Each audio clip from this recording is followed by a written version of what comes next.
Salespeople are really good at appearing busy or looking busy. And one of the challenges that a lot of my clients have is figuring out if the salesperson is actually being productive. I had an example of a client recently, about a year ago. We were working together and we had a salesperson in the role. That salesperson had a lot of experience, 15 plus years in selling when the CEO hired this individual, and always seemed to be very busy and was always doing things. The only problem was that there wasn't a lot of results.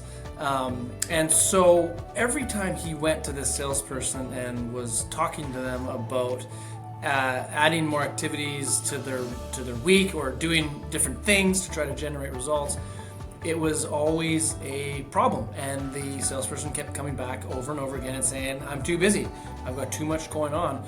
How am I supposed to do all of this stuff? This is typically a symptom of a salesperson not wanting to do the right things.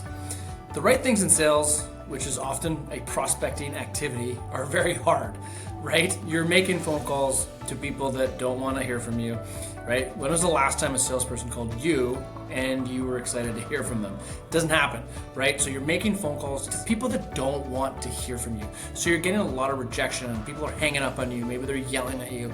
And what a lot of salespeople do is they will find non-revenue generating activities to fill the week. Could be, responding to emails. It could be working on a proposal that's basically already done and, redesigning the way it looks or silly things like that. And ultimately that pulls them away from doing what they need to do to drive your sales forward. So as a business owner, it's really, really critical that you identify the key metrics that are going to drive your sales team forward.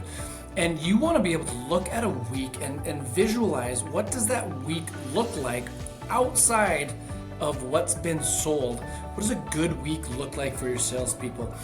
And everything that's in that week that's not moving them towards new opportunities and bringing deals over the finish line for your organization, take as much of that stuff off their plate as possible. If you don't do that, you are possibly going to have a situation where your salespeople are making a lot of noise but not making any money. And that's not good for you or them or your business.